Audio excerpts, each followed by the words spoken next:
बहुत व्यथित होते हैं और उसके बाद जो है वो उस कैलेंडर में अपनी सहमत नहीं देते हैं और कैलेंडर लागू नहीं हो पाता है। जब कैलेंडर लागू नहीं हो पाता है तो कंपनी का काम जो है 2-4 दिन के लिए रुक जाता है।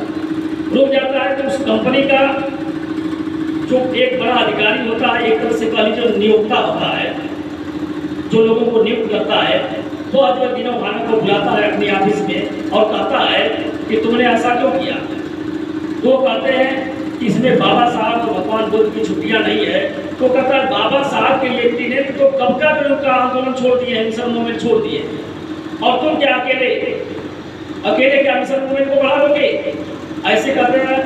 और डांटते हुए कहता है कि तुमको जो है अपने महापुरुषों की छुट्टियां चाहिए या नौकरी चाहिए।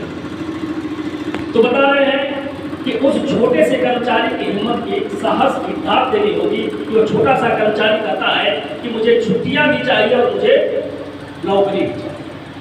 वो अधिकारी झल्ला जाता है और झल्लाने के बाद जो है इनको नौकरी से निकाल देता है।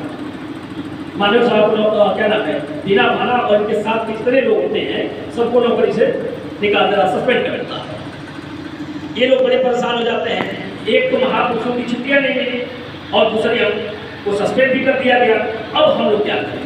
तो उसमें से कोई एक बताता है इस कंपनी में ही जो है हमारे पंजाब से एक बड़े अधिकारी आए हैं, कांसी राम साहब जो है, उनके यहाँ चलते हैं, वो हमारी कुछ मदद कर सकते हैं। ये सभी लोग मिलकर मानव कांसी राम साहब के यहाँ जाते हैं।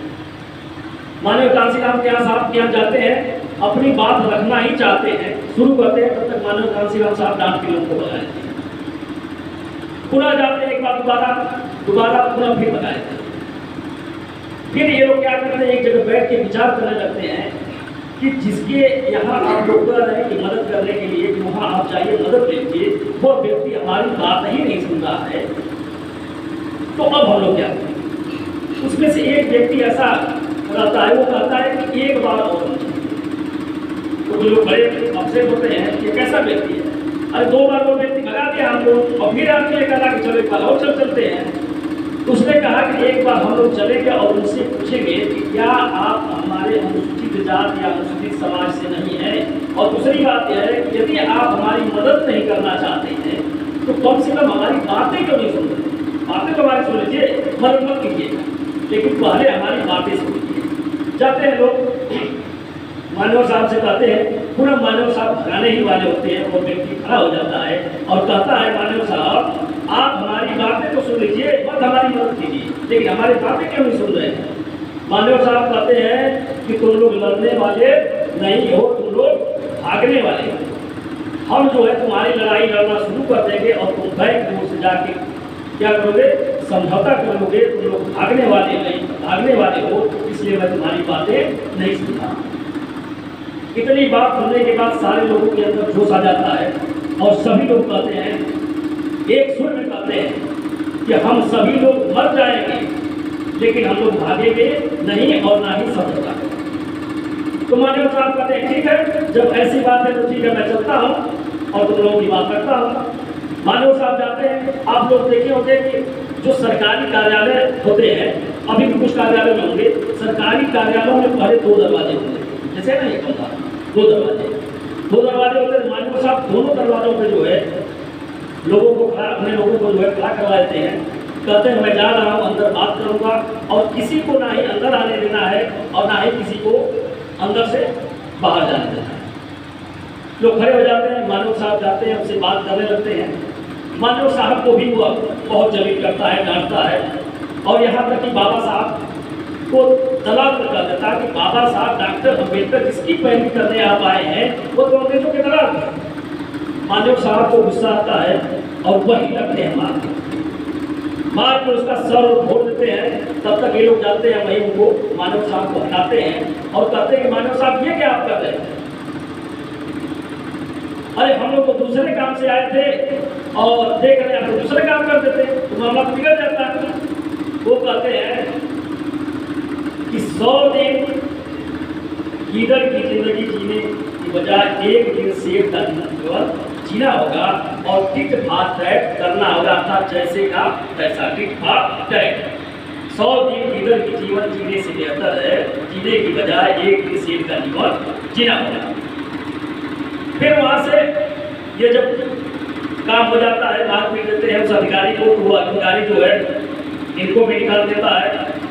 माननीय कांशीराम साहब के साथ जितने भी लोग होते हैं सबको निकाल देता है। निकालने के बाद ये लोग कोर्ट जाते हैं, कोर्ट से जीतते हैं, जीत कर आते हैं, लेकिन सभी लोग अपनी नौकरियों पे चले जाते हैं, लेकिन माननीय साहब अपनी नौकरी पे नहीं जाते हैं। इसी दौरान दीना भाना द्वारा जो है एक किताब जो है माननीय कांशीराम साहब को भेज दी जाती है, बाबा साहब की लिखी हुई इनिलेशन ऑफ द कास्ट। बताया जाता है कि माननीय कांशीराम साहब ने इनिलेशन ऑफ द कास्ट को एक रात में 7 बार पढ़ते हैं। सर आपको नींद आ रही है? नींद आ रही है? कोई बात नहीं, तो लीजिए। तो माननीय साहब को इनिलेशन ऑफ द कास्ट देते हैं, 7 बार माननीय साहब पढ़ते हैं और पढ़ने के बाद वो 27 या 28 पेज का एक जो है लेटर लिखते हैं अपने परिवार के नाम और कहते हैं, इसमें लिखते हैं कि आज से मेरा कोई परिवार नहीं होगा, मैं कभी जो है शादी नहीं करूँगा, अविवाहित आजीवन अविवाहित रहूँगा, मैं अपनी संपत्ति नहीं बनाऊँगा, मेरा कोई बैंक बैलेंस नहीं होगा और करोड़ों भारत के करोड़ों लोग जो है मेरे भाई बहन, मेरे बेटे, मेरे माता पिता हैं और इन सबों की बेहतरी के लिए मैं जीवन पर्यंत अपना संघर्ष करूंगा।